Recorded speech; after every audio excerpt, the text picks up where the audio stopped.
Multi talented పర్సనాలిటీకి ఈయన care of address. ఎందుకు ఈయన కేర్ ఆఫ్ అడ్రస్ అంటున్నానంటే, ఇతనిలో రైటర్ ఉన్నాడు, అలాగే డబ్బింగ్ ఆర్టిస్ట్ ఉన్నాడు, నటుడున్నాడు. ఇకపోతే కళాకారులకి ఉపాధ్యాయుడిగా పనిచేస్తున్నాడు. అంటే టీచింగ్ ఇన్‌స్టిట్యూట్ పెట్టేసి ఎంతోమంది కళాకారులని నటులుగా తీర్చిదిద్దాలనే తాపత్రయంతో ప్రస్తుతం పనిచేస్తున్నాడు.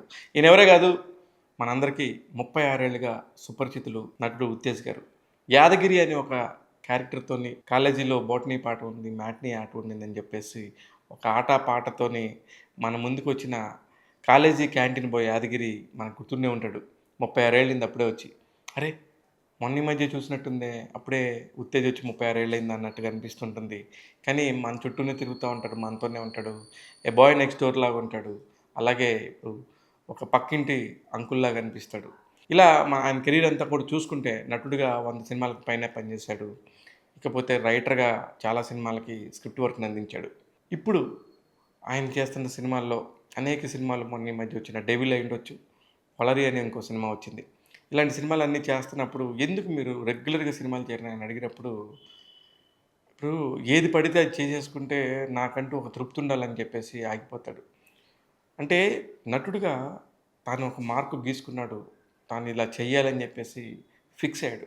అందుకే చాలామంది కొత్త దర్శకులు ఈయన పెద్ద అసిస్టెంట్ డైరెక్టరు, 'రామ్ గోపాల్ వర్మ', 'కృష్ణవంశీ' ఇలాంటి వాళ్ళందరితో కూడా పనిచేసిన వ్యక్తి.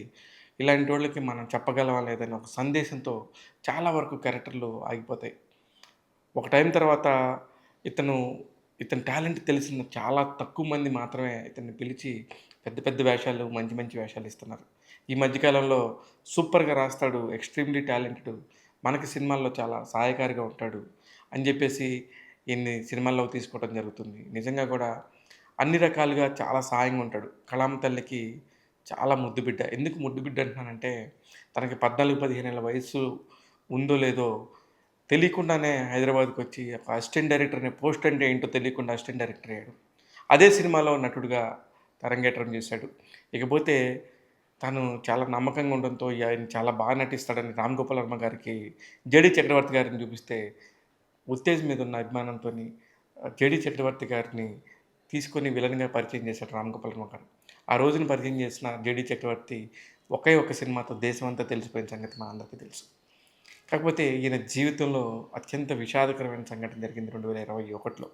క్యాన్సర్‌తో తనకెంతో ఇష్టమైన భార్య తక్కువ వయసులోనే కాలం చేశారు. అది ఆయన జీవితంలోనే ఎప్పుడూ బాధపడే అంశం. ఎప్పుడు తరచి చూసినా కళ్ళెమ్మటి నీళ్ళొచ్చే అంశం. ఇది పోతే లైఫ్ ఇంతే, ఇలానే బతకాలి కదా అనుకుని ముందుకెళ్దాం అనుకుని, జీవితాన్ని ఒక పాటలాగా ఉండాలనుకొని, తన కూతురు పాటతోని ఇప్పుడు ఆ అమ్మాయిని పెంచుకొని లైఫ్‌ని లీడ్ చేసుకుంటూ ఉంటాడు. ప్రస్తుతం పుస్తకాలు చదవటం, సినిమాలు చూడటం, ఇవనేక విషయాల మీద చర్చించటం అతని హాబీ. ఏదన్నా ఒక విషయం మీద ఎవరి గురించైనా రాసాడు అంటే నిజంగా మన కళ్ళమ్మట నీళ్ళొస్తాయి. అంత డెప్త్ ఉంటుంది అతని మాటల్లో గానీ, అతని రాతల్లో గానీ. చాలా గొప్పగా నటిస్తాడు. ఇకపోతే రంగస్థల నటుడు. రంగస్థల నటులు అసలిప్పుడు ఉన్నారా అనుకునే టైంలో నేను కూడా రంగస్థల నటుడినే అన్నట్టుగా అప్పుడప్పుడు రంగస్థలం మీద కనబడి కనువిందు చేస్తాడు. ఇలా అనేక మల్టీ టాలెంటెడ్ విషయాలున్నాయి కాబట్టే 'ఉత్తేజ్' గారిని మనం మల్టీ టాలెంటెడ్ పర్సనాలిటీ అంటున్నాం. ఈరోజు 'ఉత్తేజ్' గారి జన్మదినం. 'ఉత్తేజ్' గారు, మీ జన్మదినం సందర్భంగా మీరు నిండు నూరేళ్ళు హ్యాపీగా ఉండాలని చెప్పి మనస్ఫూర్తిగా కోరుకుంటూ చూస్తూనే ఉండండి ట్యాగ్ తెలుగు. ఇలాంటి అనేక విషయాలను ఎప్పటికప్పుడు మీ ముందుంచుతాను. నేను మీ శివ మల్లాల.